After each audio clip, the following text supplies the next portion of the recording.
to Behind Closed Doors with Jared and Sam. I'm Jared. I'm Sam. And this is a podcast all about marriage and family, where our heart is to see our families make it, whatever making it looks like. How are you doing, babe? I'm good. That was so abrupt. I was expecting you to do the disclaimer. Oh, yes, disclaimer. I do want to put this quick disclaimer out there that we are not the authority on marriage. I do not speak for all men/husbands. She does not speak for all women/wives. And although we are one flesh, we do not speak for each other without consent. I do a little bit. We're working on it. Okay. You gonna ask me how I'm doing? Huh? Yeah, now that you've done the disclaimer, but yes, how are you doing, babe? I'm well. It's good to see you here. Is it? Yes. You see me every day. I was hoping you were gonna do the I was hoping you were gonna take I was trying to throw you the lob to say it's good to be seen and not viewed. Oh no, I'm never doing that. Okay, got it. That's his dad. That's his dad joke. He likes to tell folks. I say every time somebody says it's good to see you, I say it's good to be seen and not viewed. Loser jokes. Okay. He's getting. You see? Fine. I don't care. I'm still saying it. It's okay. You're a dad. I am a dad, and I'm still saying it. You're aging. At some point, it'll be like on par with age and comedy, like converge, intersect. So let's get into it. Let's get into it so we're not wasting everybody's time. So this week, we found out that so there's this couple called the Gottmans, and they are like relationship marriage experts, and they have what they call the 4 horsemen of the apocalypse, kind of, but it's their version is the 4 horsemen of like divorce. It's like divorce predictors. And while I was reading them, I realized that we have all 4. Every box, every horse in the stable. Every horse. We have all 4 of them. Yeah. So apparently, I don't know, like we're headed for divorce. Tell us what the 4 are. They are contempt, criticism. What was the other one? Contempt, criticism, stonewalling, and defensiveness. Yeah. Those 4. You just want to pull it up real quick? Yeah, I can pull it up. We can just kind of read off what they actually mean. Yeah. I can pull them up. And I've heard this from somewhere before. I didn't know to credit that couple with them, but shout out to y'all. There's a few things on marriage that are kind of like set in stone. 5 love languages is kind of like one of them out there, and I guess this is the other one. And so I'm not fully aware, but she ran through it with me, and boy, I tell you, we both do all 4 of them. Yeah, so you'll be able to hear him Taj too, and decide for y'all. But one is criticism. So, for example, a criticism would be you never think about how your behavior is affecting other people. I don't believe you are that forgetful. You're just selfish. You never think of others. You never think of me. And like the complaint version of that would actually be, good and healthy would be, I was scared when you were running late and you didn't call me. I thought we had agreed that we would do that for each other. So I feel like the best way to explain criticism is to give you that example, a complaint versus criticism, right? So that's one. Contempt is the other one. And contempt goes far beyond criticism. While criticism attacks your partner's character, contempt assumes a position of moral superiority over them. So like an example would be like somebody saying, oh, you're tired? Cry me a river. I've been with the kids all day, running around like a mad person to keep this house going and you know what I mean? That is contempt. Okay. Third one is defensiveness, and it's a response to criticism. So it would be like, a question would be, did you call Betty and Ralph to let them know that we're not coming tonight as you promised this morning? A defensive response would be, I was just too darn busy today. As a matter of fact, you know just how busy my schedule was. Why didn't you just do it? That is defensiveness. And then the last one, stonewalling. And I feel like most people know what stonewalling is, but it's basically when you just stop arguing and just want to walk away, don't talk about it. But the problem is it's like prolonged, like you don't come back. You know what I mean? Like it takes a very long time. They suggest that you only break for about 20 minutes and then you come back and try again, with this conversation. Stonewalling is like, nah, you even start doing evasive maneuvers like tuning them out, turning away, acting busy, or engaging in obsessive or other distracting behaviors. That's my move for like a good 15. I can do that for like 15 to 20 minutes, like with like really great. And then we've talked about that before, just not being able to stay mad that long. Yeah, I can't. I can't. I can't with just walk anybody. around the house that mad. I can't with anybody, which is so, I feel like that's a blessing, right? That I can let go of stuff so quickly. The flip side to that is though, sometimes I let go of stuff that I probably shouldn't let go that quickly. You know what I mean? That I should probably like do something about. But like I'll keep people in my life that are probably harmful longer than I should. You know what I mean? Stuff like that because I just let stuff go so much. And so that's tough.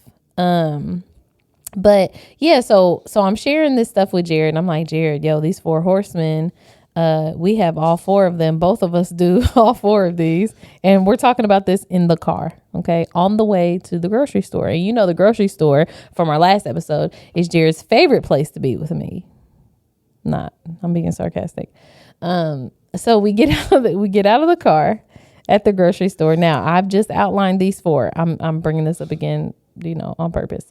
So we're walking into the store and Jared likes to park so far away from the door and everything that we need to buy. And I have just adjusted to it. Okay. But in Walmart's parking lot, it makes it so that basically you have a choice. You either go from where you're at straight up to like the sidewalk and then walk all the way down it to the door, or you cut through the parking lot where nobody was and then cut up and, go into the door. Well, every single time I get out the car, I cut across the parking lot to go up to the door. It's just a habit. Nobody was there or nothing. As soon as we get out the car, Jared immediately, why you always gotta cut through the you never pay attention. You just do whatever. And I was like, look, criticism. Look at you. We can't even get 10 minutes after this conversation where I just told you about these 4 horsemen. You always criticize. For my Django fans. You remember that? You remember his wife cut the holes? But yeah, like I was like, look at you. Complain. And that is, I don't know. When I read these and I saw that we had all 4, I had an interesting reaction. I laughed first because I don't know why I thought it was funny, but I laughed. And then 2, I guess helping identify certain things, and they also have antidotes for each of these as well, but helping to identify each one of these 4, it actually felt a little relieving to like put a name to something that was like, oh, okay, that's why this thing is bad because it does this. And it like the superiority thing. I didn't think about that. For which one was that? Contempt? Was it? Or was that contempt? It's criticize, contempt, criticize, stonewall, and defensiveness. Yeah. Contempt is the position of moral superiority over them. That's huge. And I think it's huge because when you spend this long getting to know somebody and you've grown up with them, you've unfortunately seen them make a lot of mistakes. And I believe that you really begin to think that you're better than them, especially in certain areas. And yeah, and you may as well be harmful. Better than me in certain areas. Yeah, but you don't want to feel that way. One, as people of God, right? We're supposed to esteem each other, others higher than ourselves. That's scripture in Philippians. So that's scripture. That's something that we try to live by. But also, I don't know. I don't want to feel morally superior to anybody. I really don't. But I do feel like sometimes we get in that trap like I said, after we've seen somebody make mistakes, and not just make mistakes, but make mistakes toward us. Yeah. Like, I think that's a big deal, especially if you're not making the same mistakes. Well, this is the thing, and I think me and her just being together as long as we have, I think we've experienced this as well. Sometimes life just hasn't put you in the right set of circumstances to know whether or not you would commit the same atrocities as somebody else. That's a fact. So humble thyself. Yeah. Because maybe you just don't have an understanding of where life can put you. Yeah. I will say that. But let me execute another horseman real quick. So Let me defend myself. Let me bring another horse out the stable. So what's funny about her saying that is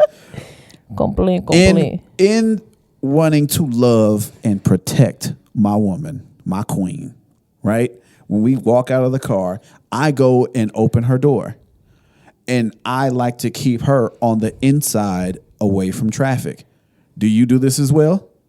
So instead of allowing me to protect her, she barrels through the parking lot. Doesn't look left or right, just walks. That's not true. I look to make sure I'm grown. She just I look to see the cars aren't walking. And I was like, can you just let me put you on the inside? That's all I want to do. I just want to make sure she's good. So when it's hard. Remember I was talking about the squirreliness on the grocery shopping episode. So when I try to put her on the inside, she just be doing stuff and she'll get to the outside. So I got to keep re-putting her on the inside just to make sure that, she's good.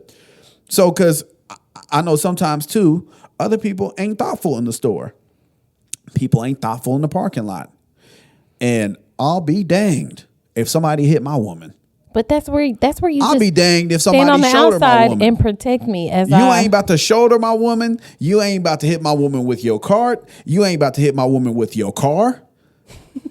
I'll go through your car window. You try to hit my woman with your car. But my thing is this, like sometimes just even when I'm trying to protect her, she just be I appreciate it just be going. I appreciate the sentiment. But I will say this, it's hard to hear that, like, I can't walk right, I can't push a cart right, I can't, you know what I mean? Like, it's like, God dang, can a nigga do anything right in the store? Can I do anything right in the store? I can't grab nothing right. I can't, like, I do stuff in the wrong order. You can grab some things right. I can't park right. I can't park in the right spot. I can't, nothing. Like you can't, you know what I mean? Can't be all the things. You're the fifth horseman. You can grab some things. No. But Taj was aggressively agreeing to you like to put me on the inside and stuff. I wanted to give him his spot. Yes, man. That's how you do it. That's how you do it. You do the same thing with Risha? Absolutely. With your wife. Absolutely. I didn't know if you want us to say her Oh, name. sorry. I mean, it's Taj. How are you not going? Yeah, He only has one wife. Okay. He's the only one. Right. Yeah, I'm just making sure. But so you do the same with Rhea. You put her on the inside. Absolutely. All those chivalry things, I do all those things. Yes. Do you? Yes. He don't do them consistently. That's why he be throwing me off. Uh-oh. No, you didn't. What? Yes, I'm I sorry. do. I open it unless she speeds out of the door. I always go around to open her door. Dre, today when you were sitting in the back of the van and he was standing at the driver's side door and I walked around the van to the passenger side to get in, he was heading in the house, wasn't he? He didn't walk over there and open my door. Why? Why though? You didn't have nothing in your hands or nothing. No, you just won't. Sometimes you just don't think about it. This is the thing, though. I don't take it offensively. I don't take it offensively. He takes it offensively. He takes it offensively when I just get out the car. when we park somewhere and I just open the door. He'll get an attitude. He'll get an attitude like you didn't wait for me to open the door, but you don't consistently do it. I literally always do it. But I don't feel a way about that, if I'm being honest. I like more so the care part. Like we just went to a wedding. And I was wearing heels, and we had to walk through some gravel, and he like held my back and my hand as I walked through the gravel. I love that kind of stuff. But the doors and stuff, No, I can't believe you saying that. I do that. You do what? I always open your door. You do. But anyway, what? Stop. I do. I always open your door. And when you don't, when you do it fast, because I'm scrambling, because even to do the pod, everybody knows that I bring all my equipment, right? Y'all know that. So as I'm trying to remember everything, because me and him just came from a gig at a church. Wow. So I'm trying to all at the same time. I also have topics to think about. I also got mad stuff to think about. So I'm just making sure in my head that I have every box checked before we get out the door. I'm not shading you. I'm just explaining myself. Defensiveness. Here's another horseman. Look, see, it is another horseman. So one of the things that I do is I go right back inside and do a quick scan before we leave. You know what I'm saying? So I was caught up in doing the quick scan. And to my defense, horseman again, we forgot something. Yep. We did. He did. FYI. That was another story. There was another one. and it was shady. You were like, oh, you actually put something back. What's that one? I don't know. I don't know. You see what I mean? Low-key, listen, I was being gracious saying we both exemplify these, but I feel like Jared's on a roll. Like historical run. I might be on a historical run of them. Like I said, man, but I've used them all. I think, but you know what though? I think, unfortunately, for most of us, either we have not seen a marriage make it, or we have not seen them make it in health, right? Like a marriage make it, like a healthy marriage make it. And so it's tough. It's tough when those four horsemen is like what you've seen. I put up 3, but 4 horsemen is what you've seen in relationships growing up. It's what you've seen exemplified, trying to undo all of that stuff. I tell people all the time, especially like women in like our Lover League things, I feel like we talk a lot about growing and developing like into a thing. But I feel like we spend so much more time peeling back harmful things that we've put on ourselves. I feel like we spend way more time doing that. So if I'm being honest, I feel like I've exemplified these kind of things in all kinds of relationships probably throughout my life, not just in marriage. So this is one of those things where I don't necessarily think it got here as much as it was here very early. And we just found ways to navigate around it. And we had God. And that was going to be my next point. Yeah. That was going to be my next point. Because even though, and they say that your marriage won't last long if you have all these indicators, right? So if you have all these indicators, your marriage is supposed to be headed towards divorce. We're 14 years in the game, 17 years together, doing that stuff for 14 straight years. So I think, and this is what I went back to when we were talking about like even shacking up and the red flag culture that people exhibit. Did you commit? Then be committed. Yeah. Because the problem is you're gonna find these things, and they may manifest in different ways as you enter different phases and stages throughout your life and marriage. Yep. Like I used to probably exemplify some of these things when it came to like maybe sex life, but now that my value in sex has changed now that I've gotten older, they probably just went to other ways, like walking in the grocery store, or, you know what I'm saying? Like, or how you decide that you want to shop or stuff. You know what I'm saying? Like, all I'm saying is like, you're just going to continually find things that are rough, but the undertone of we've had the thread of God hold us together for the entirety of this time. And even though all indicators point to divorce, the Bible does speak about whose report will you believe? And I can say that it doesn't matter that we've had all these things for this long because we still here. Yeah. And now y'all behind closed doors. Yeah. I think too, we haven't always been the same people throughout our marriage. So I haven't always prioritized the same things that I do now. So like there's a time in our marriage where honestly, I didn't even think about my mental health really at all. Like, and I wasn't as intentional about my marriage and my relationships as I am now.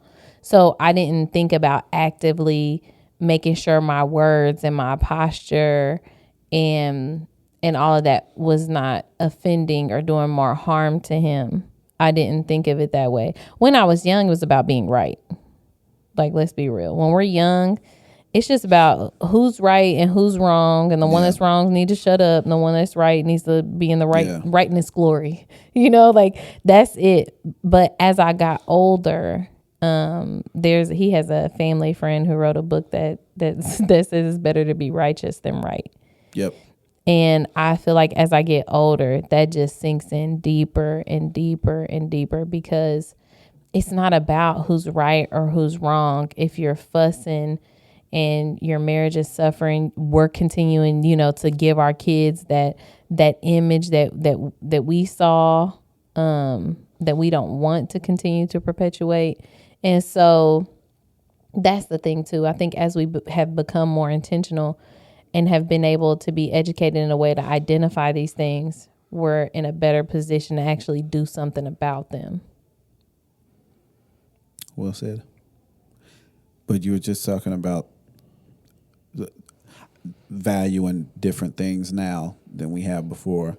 And I think that's why the couples things that we do now, we're a lot more intentional. I don't think even with mental health, I wasn't even aware of what mental health really was until just not too long ago. Yeah. Yeah. It was just not something that we focused on. I feel like even as especially as a Black community. Yeah. Nigga, the joy of the Lord is your strength. You'll be all right. And then the black women were probably to it faster than our men were. And I'm so happy and grateful to see our men like really creating these spaces for each other and for themselves, and to continue to, grow and develop and focus on their mental health too, because life is just so much pressure and it's so hard. Nothing feels like it comes easy or without any kind of difficulty and challenge, and being able to get through it mentally is just so important. And I think that's the thing of making sure, we're healthy in all aspects, not just in our body, but in our mind.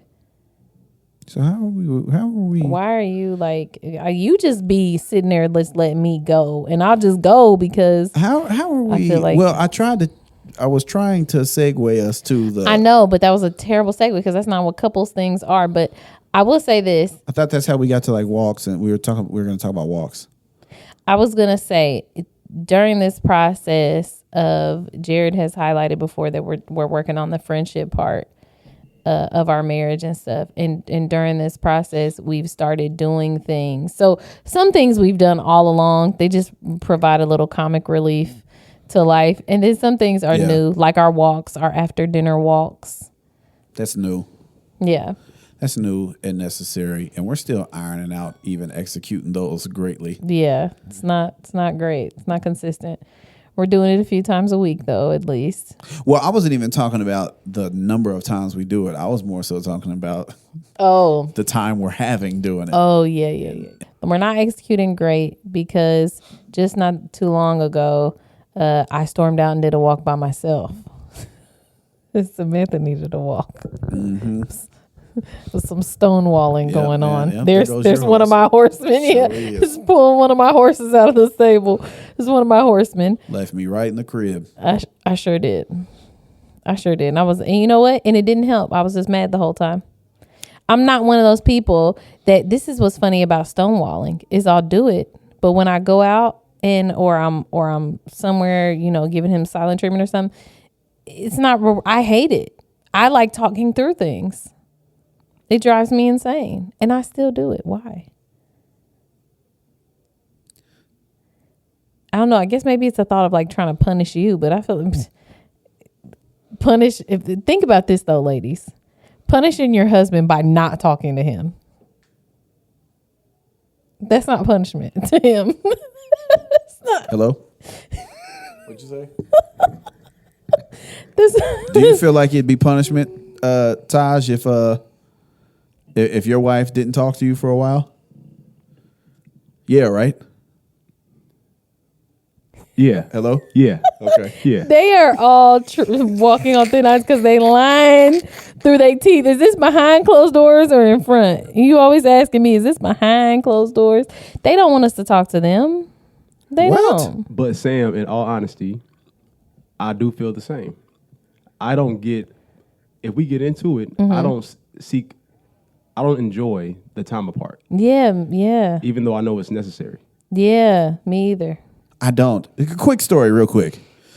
So she shipped me off to Nebraska one time with my cousin. I Shout did out not. to Chris. Okay, he chose to go to Nebraska, and I just said, Let me okay, land Nebraska. my plane, Sister Samantha. I'm just saying it was. So falsely I went out to accusation. Nebraska, and we went to. First of all, there's nothing in Nebraska, but we went to Nebraska. We got our hotel room, and we ended up staying one night in Nebraska. Fam, I went to sleep in my bed. I had a big old king size bed too, and I stayed on one side.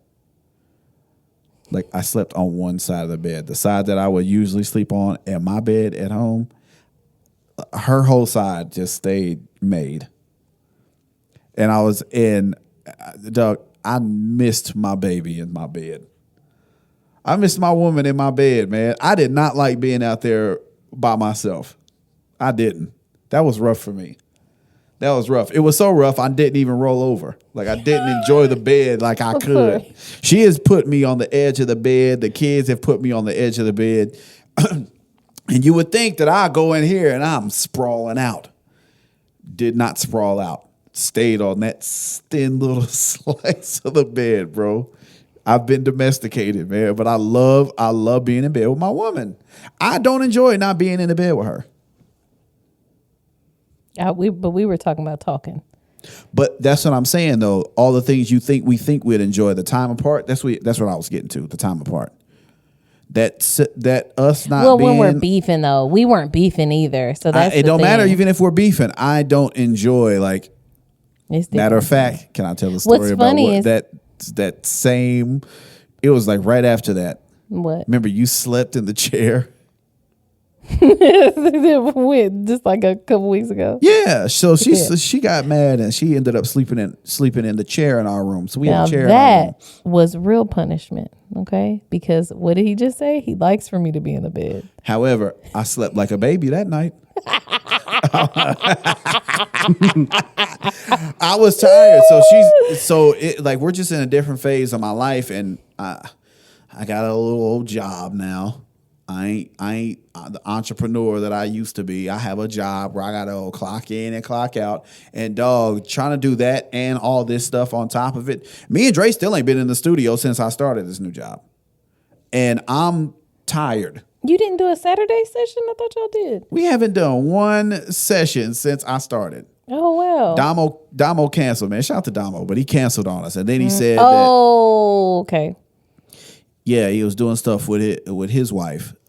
So we haven't done one session yet. And Lord, it is driving me nuts. But also, I'm just so tired at the end of the day. I tried to stay up with her last night. Man, I get to laying down next to something soft and snuggle in. Dog, I'm out. I'm out. I was being funny about punishing him. Really, I slept in the chair in our room because what happens is anytime I try to stand on business about something, well, I tell you, I always lose it. And so I was like, you know what? I'm going to get in this bed. And then while I'm asleep, he's going to snuggle up to me or something and behold me at night. And then it's going to be over and I've lost ground. Yeah. So I was like, nah. Yeah. I'm going to sit in this chair and he's going to feel it. I'm going to sleep in this chair and he's going to feel it. I've lost ground. That I'm serious. I was being funny saying that I lost ground. But I was being funny saying that I lost ground. But no, it was me trying to stick to my guns though, that I'm serious about this thing. And unfortunately, I feel like when your partner feels like they, and this is not, I'm just genuinely speaking in general, but when because I feel like I'm not the only person that does this, because he's done this to me as well. But when your partner feels like, no, I'm saying when your partner feels like the only way for you to take them serious is to go to extremes like that, that's an environment that you've set your partner up for. You know what I mean? There's been times that I've set him up where he has to threaten something more drastic just to get me to take him serious. That's ridiculous. You know what I mean? They shouldn't feel like that. I shouldn't feel like I have to sleep in a chair to get you to take my concerns seriously. You know what I mean? That because if they're taken seriously and like they matter and they have value, then you're not going to such extremes in trying to get them to take you serious. And that's really, this is a conversation we've had before. Because I've done it to him, invalidating concerns and things like that. And he's done it to me. And anytime somebody feels backed into a corner, they do stuff they wouldn't otherwise do. And unfortunately, you know, that's the case sometimes. It was a bad move, but I did do it. I'll own it. Yeah. Well, I forgive you. Don't do it again. Go and sin no more. I wasn't apologizing. Where I'm just playing. Calm down. Just playing. I mean, that's part of the course. That is not. See, we not about to do this whole women don't apologize thing. We killing that now. No, because I be apologizing. Hello? No. How y'all doing? No, we killing that now. Let me ask y'all a question. Let me just ask. What do you think the ratio is of apologies? Why does it have to be a competition? I'm just asking a question. And I'm also asking a question. Does your wife apologize to you like that? Don't get Taj in trouble. Now, I'll be real. My wife uses the term "I'm sorry" more than I like her to. And I always say, hey, babe, I'm not looking for you to give me an apology. I'm looking for a conversation. Oh, that's so sweet. Taj. She'll say that I say that. She would agree. She'll say that. Oh, that's so now, sweet. I think that I apologize genuinely more, but she says apologies to me more than I do. Just being honest. I'm sorry you took it that way. No. That's usually how women apologize. No. If you finally squeeze the apology out of them, I'm sorry you took it that way. No. Let me take it off of significant others. I'm trying to tread carefully. You guys, because I don't know you guys' relationship. How's your relationship with your moms? Mine is phenomenal. Okay. What about you? Could be better. Okay. Has your mothers ever apologized to y'all? Yeah, man. What about you? It's one of those. I'm sorry you feel. Mama, Dre's young though. But you know what? I apologize to my kids all the time. Your mother-in-law, even at their age. Me too. Your mother-in-law, I've Yeah. never even heard her say the words "I'm sorry." I've never heard my mom apologize in my entire life. I've never. She apologized to me. I've heard my grandmother use the term "I'm sorry" one time. What? Your mom apologized to me.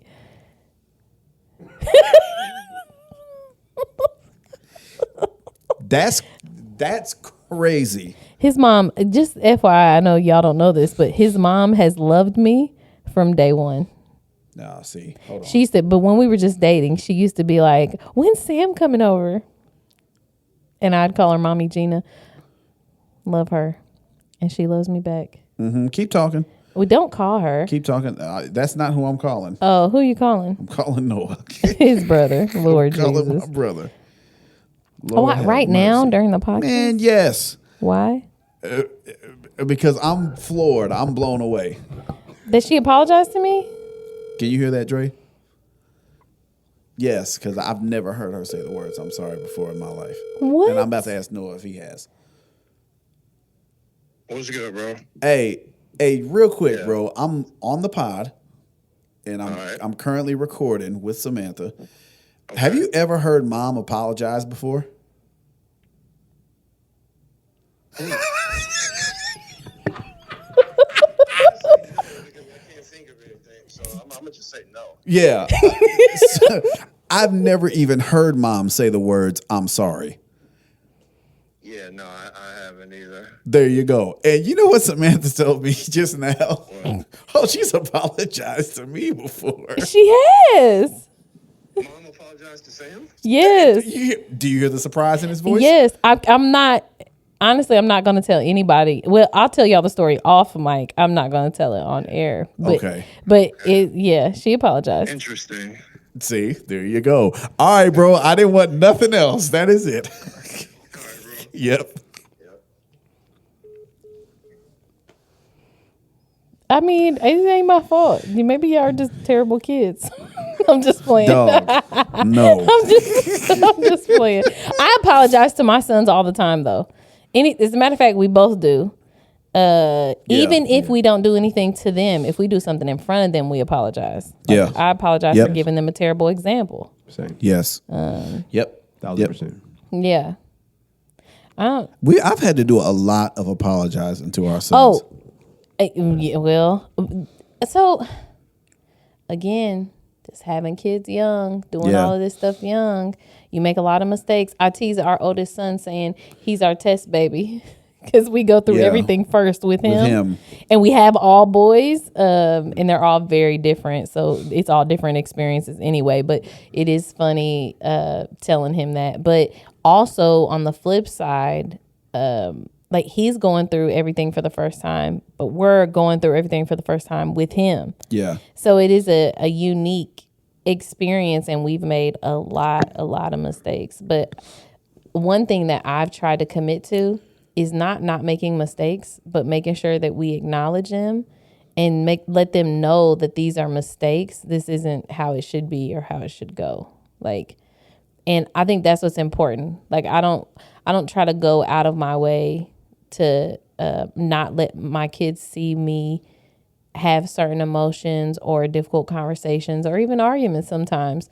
I more so try to model the way how you navigate that. And if I fail in that, I just try to follow up with an apology or whatever. Yeah, I mean, I even go. Oh, okay. I've even to her point. You know, I've apologized to our kids for when we had them. You know, they don't control when they enter into the world. So that's one of the things that, hey, big dog, I had you as a kid, and I'm sorry for that because I wasn't ready. And boy, did you have to have a lot of tough years dealing with somebody that was also trying to figure themselves out too. Yeah. You know. Yeah. And that has nothing to do with you. That's totally on dad. You know what I mean? You didn't ask for none of that stuff. So I don't use the fact that I had kids young as an excuse to the kids. Right. You know what I mean? I just own it's my fault. I had you as a kid. You know what I mean? And so you got a kid version of me and not a great grown up mature male version of me. I hate the word mature, but I can't help but say it now. I hate the way you say it, mature. Because you know what? For years I was saying mature. Oh, it's mature. Say the cha-cha like a real nigga. Mature. And my grandma every single time would say, it's mature, right? And she would correct me every single time. And so I just stopped fighting it. We talked about that on the pod? Mm-hmm. On the pod? Yeah, mature. I thought we talked about it off air. Did we? I thought it was on. Well, listen, it's recorded, so we can go back and check. But I could have sworn, maybe it was off. Now that I'm thinking about it. I don't know. But before we go, though, I want to give the antidotes to the 4 horsemen for the other couples out there that hurt themselves in those. Yeah, this will serve as our tip. Yeah, this will serve as our tip. So for criticism, which is verbally attacking personality or character, you want to do a gentle startup. Talk about your feelings using I statements and express a positive need. So instead of what they did wrong, talk about how you feel. I, blah, blah, blah. I statements, right? Contempt is attacking a sense of self with an intent to insult or abuse. The flip side of that, the antidote to that, is to build a culture of appreciation. Remind yourself of your partner's positive qualities and find gratitudes for positive actions. Something that we say all the time too is, dang, how I lose that quick? 2 things. No, not two things. One of the things that we do. Oh my God, I forgot. Just over your partner's positive qualities. I lost it. Talking this voice. No, but we say think the best of me. Yeah. That's something we'll say a lot. Yeah, we'll say think the best of me. And so that it's just a reminder to assume goodwill. It's like in any kind of group conversation or whatever. And defensiveness is the antidote for it is to take responsibility. So accept your partner's perspective and offer an apology for any wrongdoing. Offer an apology for any wrongdoing. Okay. Stonewalling, the antidote for it is physiological self-soothing. So take a break, spend that time doing something soothing and distracting. I told you guys before, they suggest doing about 20 minutes and then coming back and trying to do it, in a healthier way. So that's our tip. That's our tip this time. It's a straightforward one this time. Actually, I feel like I want to link this article about the 4 horsemen and the antidotes in the info. We can do that. Yeah, we'll do that. We'll link it so you guys can have this information too. But yeah, we're on a journey to be better. Get rid of these horsemen of the divorce apocalypse. I know a man with a horse. 4 of them, actually. 4 of them. He's he's ready for old age. He's ready. I forgot about that 5th horse. Oh my God. Ain't no 5th. All right, let's go. Let's go. We done. This has been another episode of Behind Closed Doors with Jared and Sam. Mm-hmm. I'm Sam. I'm Jared. Thank you for watching. Make sure you like, share, and subscribe. Oh, yeah. Follow us on Instagram at Jared and Sam. Oh, yeah. What is it on YouTube? BCD? Man, it's Jared and Sam on YouTube. It is on too? on Instagram. It's at Jared and Sam. I said that one already. Oh, then which one are you talking What's the YouTube at? Oh, BCD with Jared and Sam? I don't know. I don't know. It'll be in there somewhere. We'll put it in also, there somewhere. They're here already. They're watching this. Yes. Please write us, tap in with us at share with BCD at gmail.com. Yeah. We would love to hear from you. If there's anything you would love for us to talk about, please send that in. Yeah. We do check those. And right now, that inbox is dry. So please tap in with us. We love you. Peace. See ya.